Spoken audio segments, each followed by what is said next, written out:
DVS Harikrishna అని ఒక క్రైస్తవ మిత్రుడు, ప్రైజ్ ది లార్డ్, యేసును నమ్ముకో, ఈ ప్రపంచంలో పాపం చేయని వాళ్ళు క్రైస్తవులు మాత్రమే, నీ కోసం నేను ప్రార్థన చేస్తాను, నీ ఆత్మ నరకానికి వెళ్లకుండా పరలోకానికి వెళ్ళడం కోసం నీ కోసం ప్రార్థన చేస్తాను అని చెప్పి కామెంట్లు పెడుతున్నాను. నేను ఏ సబ్జెక్ట్ మీద వీడియో చేసినప్పటికీ కూడా ఇవే కామెంట్లు. మరి అసలు ఇటువంటి వాళ్ళకి కామన్ సెన్స్ పనిచేస్తుందో లేదో నాకైతే అర్థం కాదు. ఈ మతం జబ్బు ముదిరిపోయి మానసిక వ్యాధిగా మారిపోతుందేమో కొంతమందికి అని చెప్పి కొన్ని సంఘటనలు చూస్తుంటే అనుమానం వస్తుంది. నిన్న పేపర్లో ఒక వార్త వచ్చింది. ఉత్తరప్రదేశ్లో ఒక ముస్లిం తన భార్య ఘర్షణ పడి ఇద్దరు కూతుర్లని తీసుకుని బురకా కూడా వేసుకోకుండా ఇంట్లోంచి బయటకు వెళ్ళిపోయిందని చెప్పి వాళ్ళని నమ్మబలికి బతిమాలి మళ్ళీ ఇంటికి తీసుకొచ్చి బురకా వేసుకోకుండా బయటకు వెళ్లిపోయిన కారణం మీద వాళ్ళని హత్య చేసి ఇంటి పెరట్లోనే పాతిపెట్టాడనే వార్త నిన్న పత్రికలో రావడం చూసి నాకు కాసేపు మతిపోయినంత పని అయింది.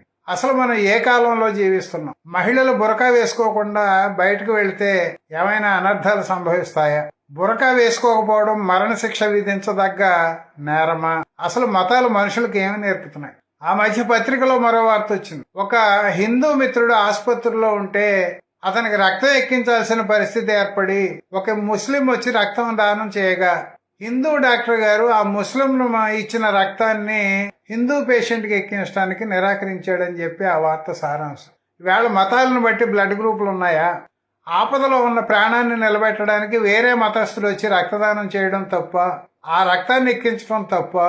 అసలు ఈ రక్తాన్ని నేను హిందూ పేషెంట్కి ఎక్కించను అని చెప్పిన వైద్యుడు వైద్య వృత్తికి అర్హుడేనా? అసలు మనం ఎక్కడికి పోతున్నాం? ఆధునిక యుగంలో జీవిస్తున్నాం అని చెప్పుకుంటూ మధ్యయుగాల భావజాలం నుంచి ఎందుకు బయటపడలేకపోతున్నాం? కర్నూలులో నాకు తెలిసిన మిత్రుడు ఒక ఆయన ఉన్నాడు.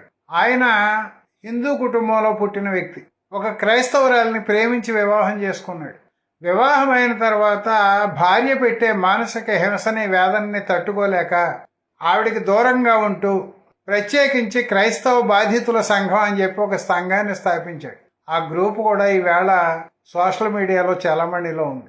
ఏమనుకోవాలి? అసలు మతం పేరు మీద సంసారాలను పాడు చేసుకుంటున్నారని. కొద్ది రోజుల క్రితమే, అంటే ఒక వారం రోజుల క్రితం రాయలసీమ జిల్లా నుంచి ఒక అధ్యాపకుడు ఫోన్ చేయడం జరిగింది నాకు. ఆయన ఫోన్ చేసి, సార్ మీ వీడియోలు చూస్తూ ఉంటాను, మతం పేరిట జరుగుతున్న దుర్మార్గాల గురించి మీరు చాలా బాగా చెబుతూ ఉంటారు, దయచేసి నా వ్యక్తిగత కథనం గురించి కూడా వీడియో చేయండి సార్ అన్నాడు. అతను ఏమిటండి అని అడిగా. నేను లవ్ మ్యారేజ్ చేసుకున్నానండి, నేను హిందువుని, ఆవిడ క్రైస్తవురాలు, ఇప్పుడు ఆవిడ నాతో కాపురం చేయడానికి ససేమిరా అంటోంది. ఏమిటి అంటే వాళ్ళ పాస్టర్ గారు అన్యులతో సంసారం చేయడం తప్పని చెబుతున్నాడట. అన్యులు అంటే ఏమిటి? క్రైస్తవులు కాని వాళ్ళని అన్యులు అంటారు. హిందువులు నాస్తికులు అంటే, ముస్లింలు కాఫీర్లు అంటే, క్రైస్తవులు అన్యులని అవిశ్వాసులని పిలుస్తూ ఉంటారు. మరి నాతో కాపురం చేయడం ఇష్టం లేనిదా నువ్వు? నేను హిందువునని తెలిసి నువ్వు ఎందుకు పెళ్లి చేసుకున్నావు అని చెప్పి ఆయన అడిగాడట. అడిగితే పెళ్లి అయిన అనంతరం నువ్వు మారతావేమో అనే ఆశతో నేను పెళ్లి చేసుకున్నాను, నువ్వు క్రైస్తవుడిగా మారతావు అనుకున్నాను నా కోసం, నువ్వు మారటం లేదు కాబట్టి నీతో కాపురం చేయను అంటూ. ఈయన శారీరక సుఖం కోసం ప్రయత్నం చేస్తే దానికి కూడా ఆవిడ నిరాకరిస్తోందట.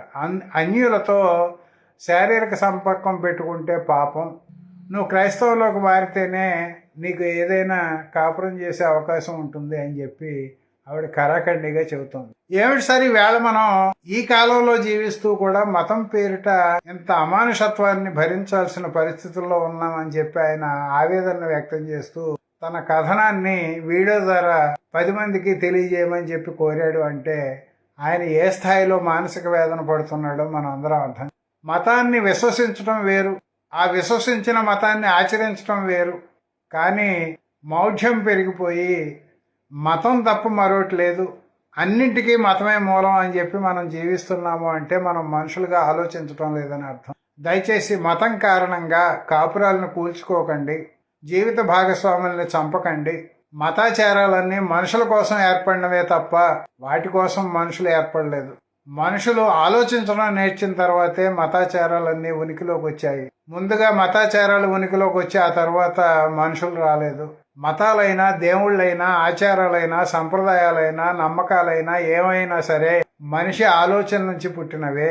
కాబట్టి వాటి పేరు మీద అజ్ఞానంగా ప్రవర్తించడం, అర్థం పర్థం లేని కామెంట్లు పెట్టడం, చేజేతుల కుటుంబాన్ని నాశనం చేసుకోవడం సబబు కాదు. దయచేసి ఆలోచించండి. సమాజ హిత కోణంలో మతాన్ని ఏ మేరకు దూరం పెట్టాలో ఆ మేరకు మనం దూరంగా పెట్టకపోతే మనుషులు అనిపించుకోము. అవునా కాదా? మిమ్మల్ని మీరు ప్రశ్నించు.